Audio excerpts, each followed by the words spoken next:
नमो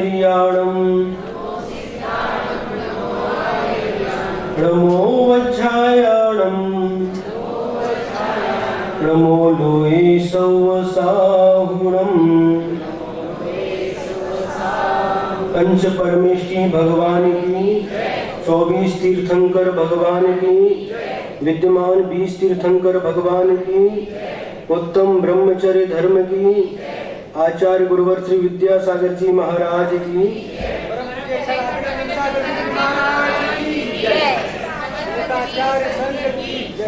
सुध परिचिदान भूदा सब्बस भी काम भोग बंद कहा, एयत्तस्सु विलंभो नवरी न सुलहो बिहत्तस्स।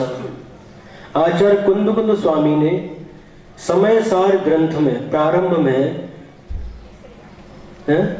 तीसरे या चौथे नंबर की गाथा है, उसमें एक बहुत ही सुंदर गाथा है। क्या कह रहे हैं आचार्य कुंद स्वामी?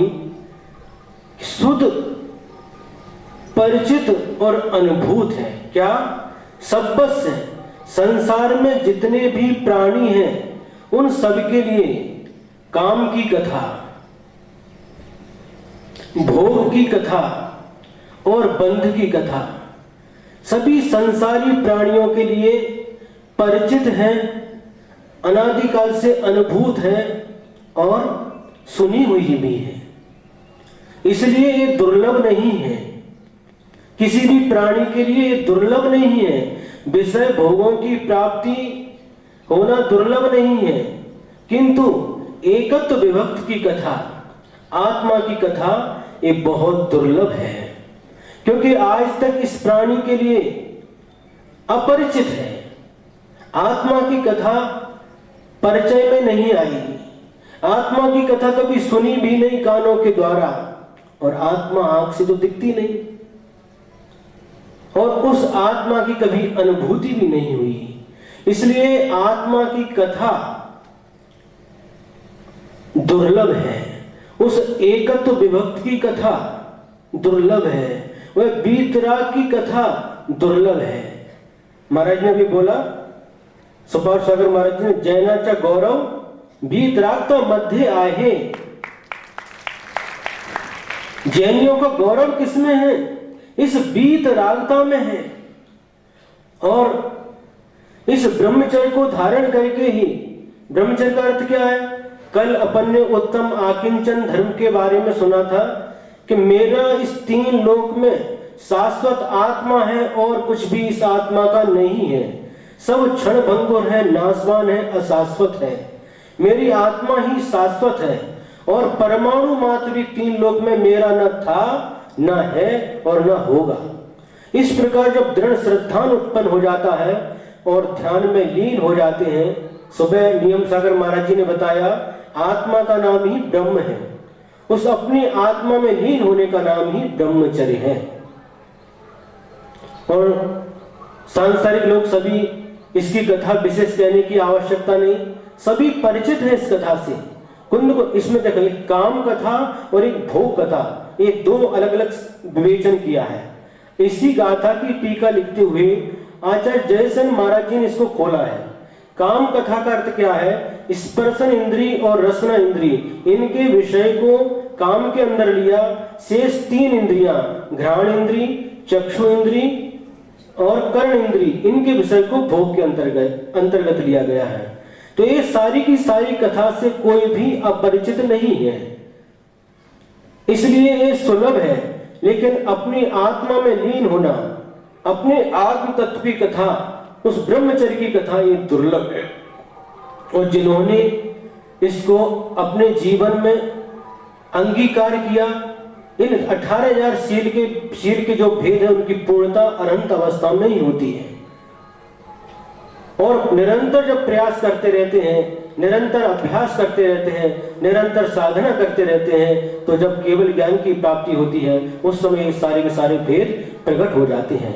एक छोटी सी घटना बहुत जल्दी आपके लिए, क्योंकि आप लोग घटना के सुनने की और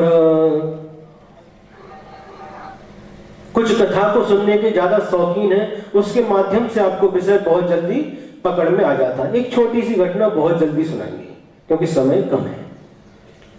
एक राजा है, राजा का पूरा पूरा परिकर है। एक देव एक दिन आकर के उस राजा के लिए एक फल देता है, राजा को फल भेंट करता है। राजा पूछता है ये क्या है, ये कौन सा फल है? ये अमृत फल है। इसकी क्या विशेषता है? इसकी विशेषता यह है कि जो भी व्यक्ति इस फल को खाएगा वह कभी वृद्ध नहीं होगा, बूढ़ा नहीं होगा। अच्छा, बहुत राजा खुश हो गया और लेकिन शर्त यह है ये पूरा का पूरा फल खाना पड़ेगा। एक व्यक्ति को पूरा फल खाना पड़ेगा, ऐसा नहीं थोड़ा थोड़ा सबको दे दिया। ठीक है, राजा खुश और वह देव अंतर्धान हो जाता है। बाद में राजा विचार करता है कि यदि मैं ये खाऊंगा तो मैं तो जवान बना रहूंगा, लेकिन जो मेरी रानी है वो तो बूढ़ी हो जाएगी। तो क्या मतलब मेरे खाने से? जिस रानी को मैं चाहता हूं उसी को ये देना अच्छा है। तो राजा ने ये विचार करके वह फल रानी के लिए दे दिया। रानी को भी उसकी विशेषता बता दी, पूरा का पूरा खाना है, उसके गुण सारे बता दिए। रानी ने चिंतन किया यदि मैं इसको खाऊंगी तो मैं जवान रहूंगी, लेकिन रानी भी राजा को नहीं चाहती थी। राजा के अस्तबल में जो घोड़ों को रखने वाला अश्वारोही था उसको चाहती थी। तो वो मैं तो खा लूंगी तो जवान रहूंगी, लेकिन जिसको मैं चाहती हूं वह बूढ़ा हो जाएगा, तो क्या मतलब है? और वह फल जाकर के उस अस्तबल में जाकर के उस अश्वारोही को दे देती है। वह भी, उसका संबंध भी एक वेश्या के साथ में था। वह भी विचार करता है कि जिसको मैं चाहता हूं यदि वो जवान रहेगी तो बहुत समय तक अच्छा है। ऐसा विचार करके वह स्वयं फल नहीं खाता और उस फल को ले जाकर के उस वेश्या को दे देता है।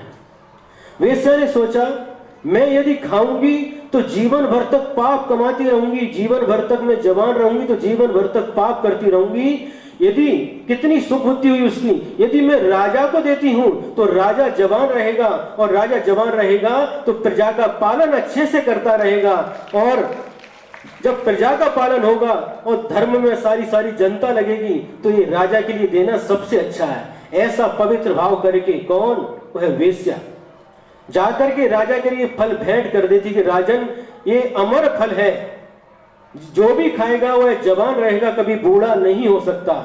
इसलिए आप ही इस प्रजा का अपनी संतान के समान पालन करते हैं। मैं चाहती हूं कि आप बहुत समय तक इसी प्रकार से प्रजा का पालन करते हुए इस जनता को धर्म पर लगाए रखें, इसलिए ये फल आप स्वीकार करिए। राजा ने जब देखा ये फल प्राप्त हुआ है,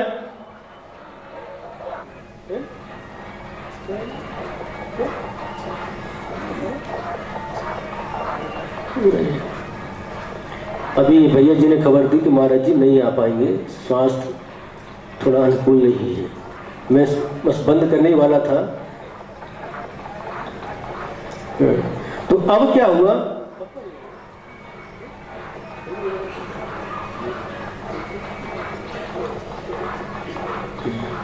तो कहां तक पहुंच गए अपन? हम बहुत शॉर्ट में कर रहे थे।